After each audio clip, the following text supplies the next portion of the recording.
Come and listen to my story about a man named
Get going fast.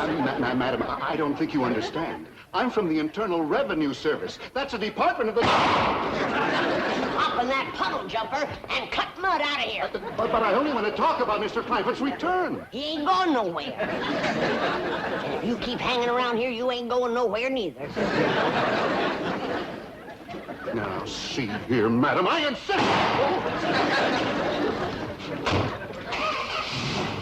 I'll be back. I'll be waiting.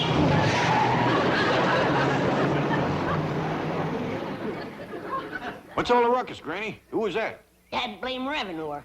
Sure? Came right out and admitted it himself. Well, we don't want no trouble with the law. Besides, you said you were going to stop running your still. I ain't been. But I don't want no revenuer snooping around. They're the lowest form of varmints. Even he was ashamed of being one. What? Called it the Infernal Revenue Service. Internal Revenue Service? That's right. Well, sit down, sit down. Thank you. Well, now, it's a pleasure to have you visit my struggling little bank. Right? You?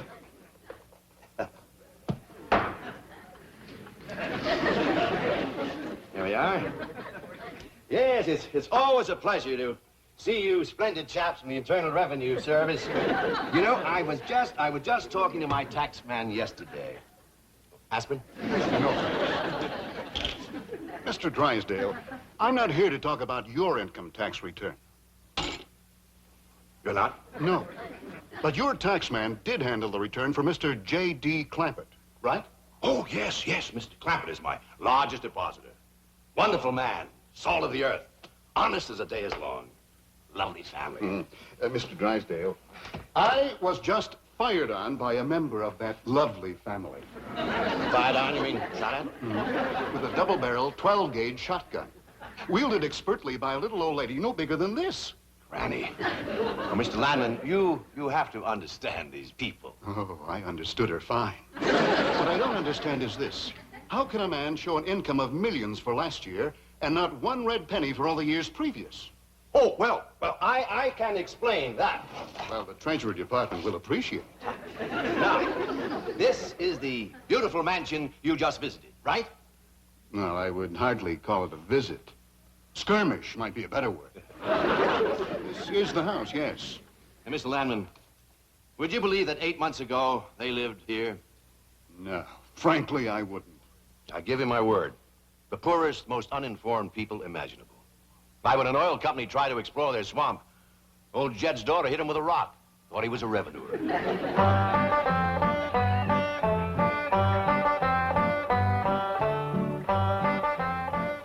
What you got there? Stranger?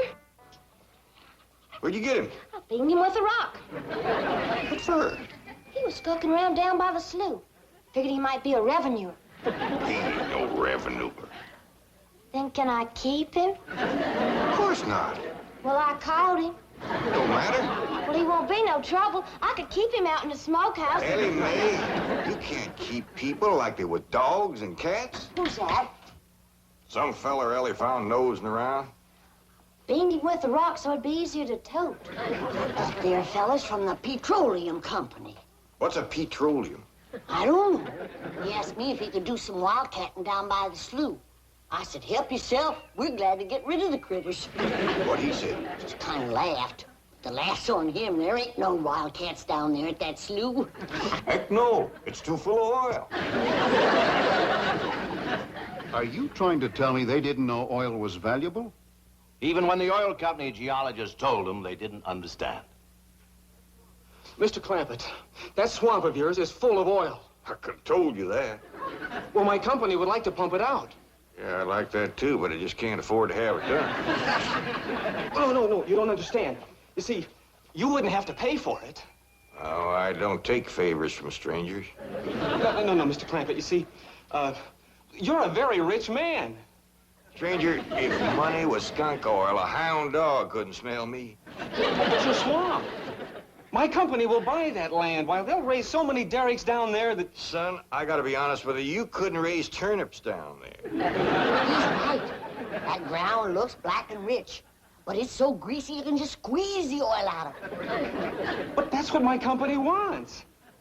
Maybe you better sit down for a spell. Why, even after Mr. Clampett sold his swamp, he didn't know how much money he'd gotten until his cousin Pearl heard the news and came rushing over. Stop this thing! Stop it! Hold on! Heaven protect us!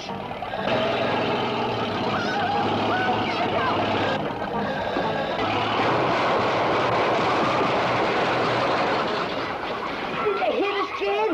No, but I think they sure want the chicken house. I'm sure sorry about the chicken house, but nobody got hurt.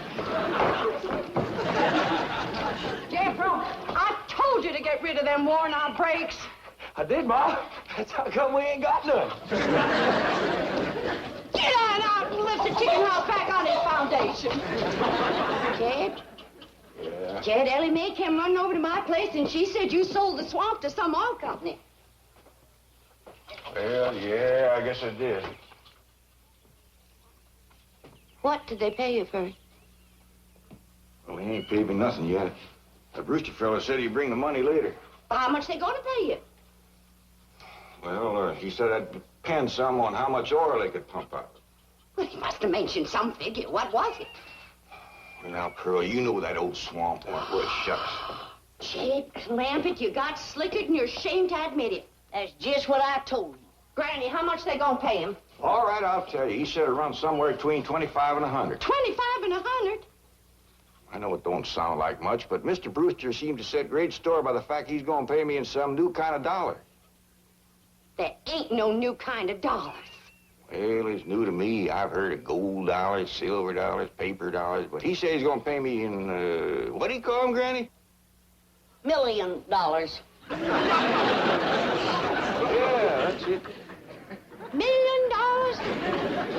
Well, he wrote the whole thing out on this piece of paper. Here, you can see for yourself. I don't know nothing about that kind of stuff. Let's see here.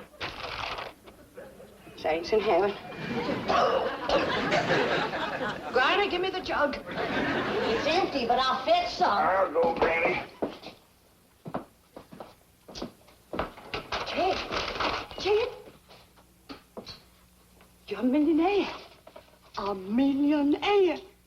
Yeah, that's what that Brewster fella kept calling me. I didn't know just how to take it. You meant you're rich. Me? The richest man in these hills. Maybe in the whole state. Oh, Jed, you can have anything you want. Do anything you want. Go any place you want. Yeah, that's another thing he kept saying. He said he reckoned I'd be moving away from here soon. What do you think, Pearl? You think I ought to move? Jed, how can you even ask? Look around you. You're 8 miles from your nearest neighbor. You're overrun with skunks, possums, coyotes, bobcats. You use kerosene lamps for light. You cook on a wood stove, summer and winter. You're drinking homemade moonshine, washing with homemade lye soap. And your bathroom is 50 feet from the house, and you ask, should you move? Yeah, I reckon you're right. Man, be a dang fool to leave all this.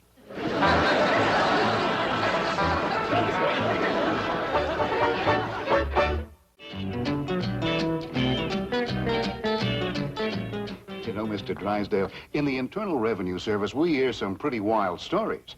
But this corn pone to caviar saga of Jed Clampett tops everything. Well, if you think it's been unbelievable so far, wait till you hear the rest of it. What I can't understand is how a man so insulated from the rest of the world ever heard about Beverly Hills, California. I can explain that in 2 words. Cousin Pearl. She's the one who had her sights set on California. Oh, there you are, Jed. You misunderstood me. I meant you should move away. And you know where I'd go if I was you? Where? California. California? Yes, sir. Beverly Hills, California. I hear tell it's full of millionaires out there. And movie stars, too. In what? Movie stars. Jed, remember the time that your pa took us to Eureka Springs to see the movie picture? Yeah. Well, the actors that make them movie pictures live in Beverly Hills. Go on. Yes, sir. Well, doggy. Wouldn't that be something? Living in the same neck of the woods with old Tom Mix. It sure would. And we could come visit you. Yes, it was Cousin Pearl who planted the idea of moving to Beverly Hills, but it was Mr. Brewster who made it possible. Who's he? Vice president of the oil company that bought Mr. Clampett's land. Yes, Brewster's often told me the story of that fateful evening. Well, your cousin is right about that, Mr. Clampett. Beverly Hills is a choice residential area, and lots of millionaires do settle there. Folks like me, huh? Well, millionaires. And movie stars, too. Oh, yeah. Is Tom Mix there? No, I'm afraid Mr. Mix is dead. Oh? Oh, yeah. What's the matter with me? Remember Pearl? He got shot at the end of that picture.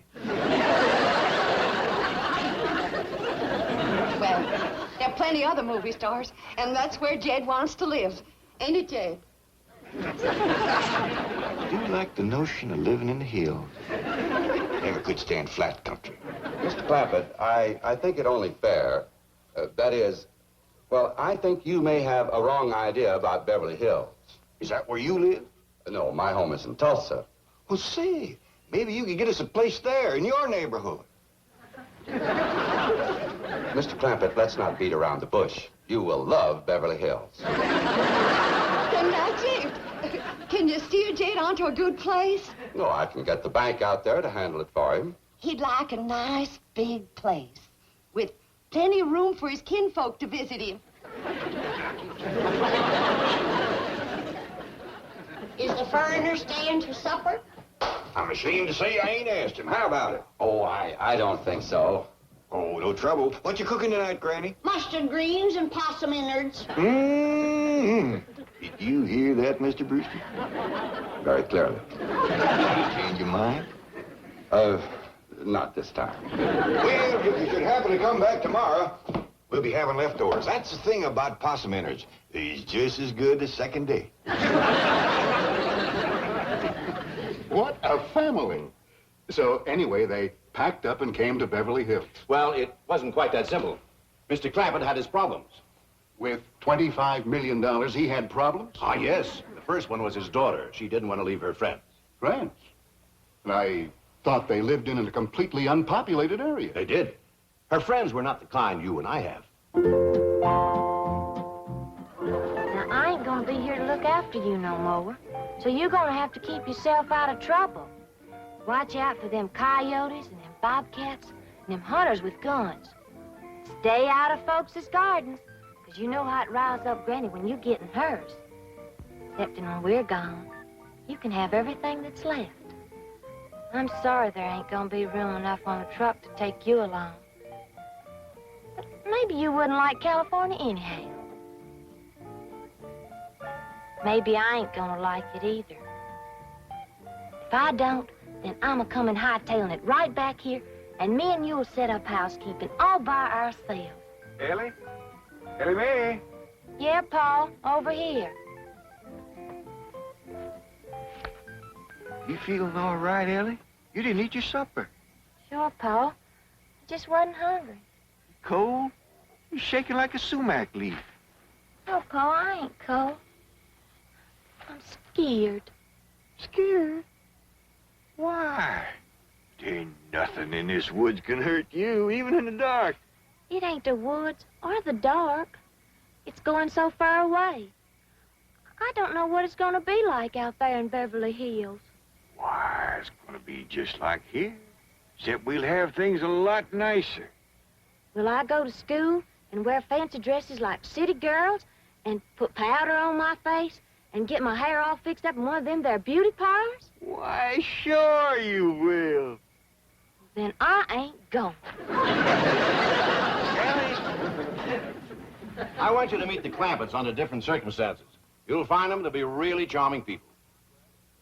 Including Granny? Oh, yes. This time you'll get a completely different reception. I promise you.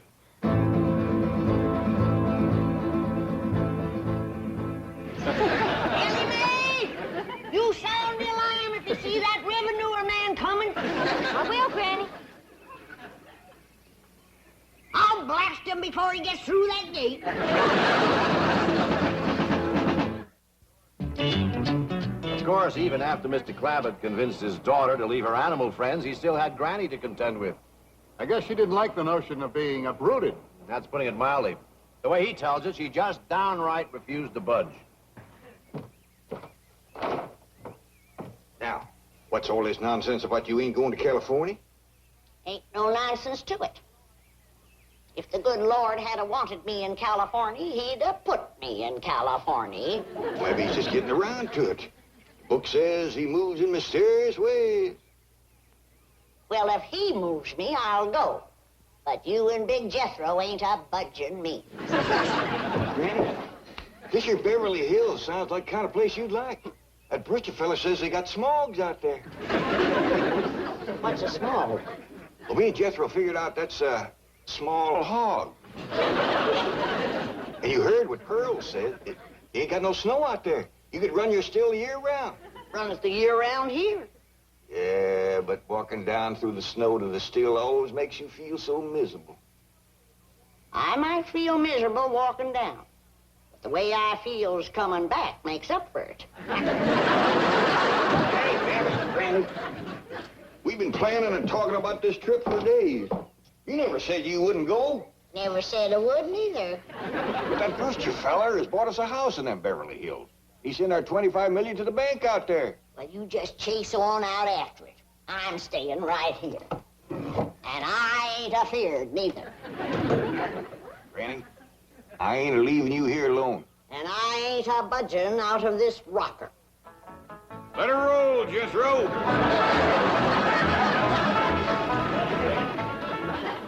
Only a man of Jed Clampett's strength and authority could have handled Granny. He'll be there when we get to the Clampett place, won't he? Oh, sure, you have nothing to worry about. There's the entrance up ahead. Yes, I know. There's a car stopping at the gate, Granny. They closed the gate since I left. I'll get it. You know, this reminds me of an experience I had when the Clampetts first moved in. I was leaving and found the gates closed.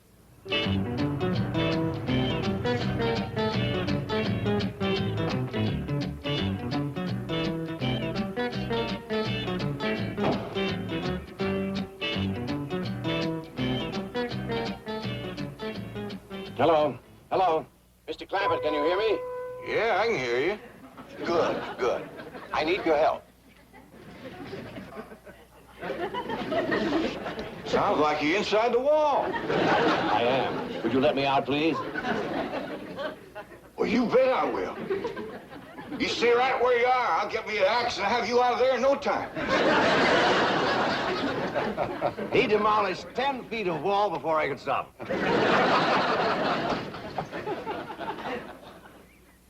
Granny, Mr. Drysdale's opening the gate. Good. He's leading that revenuer right into a trap.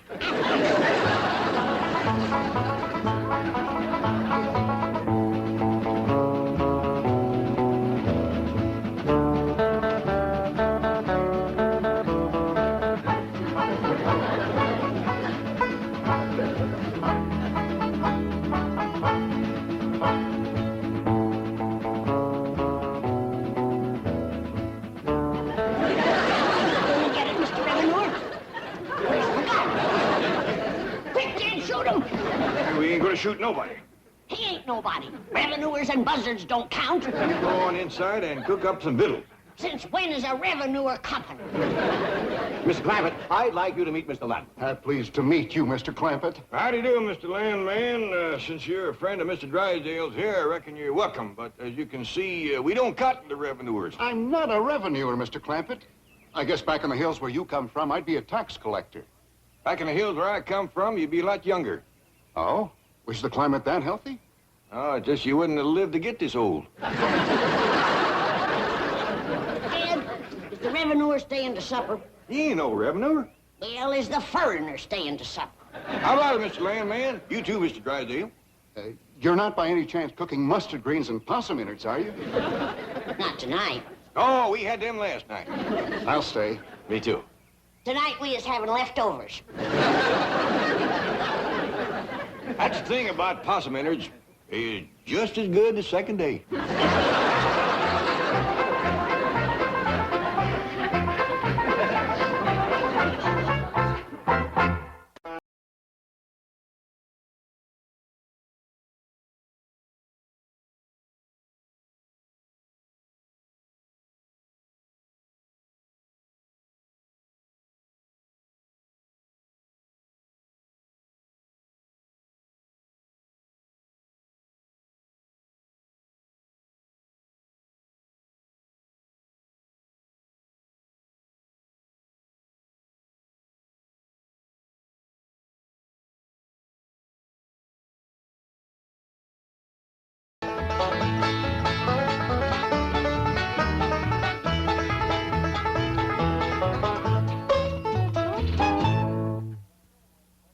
This has been a Filmways presentation.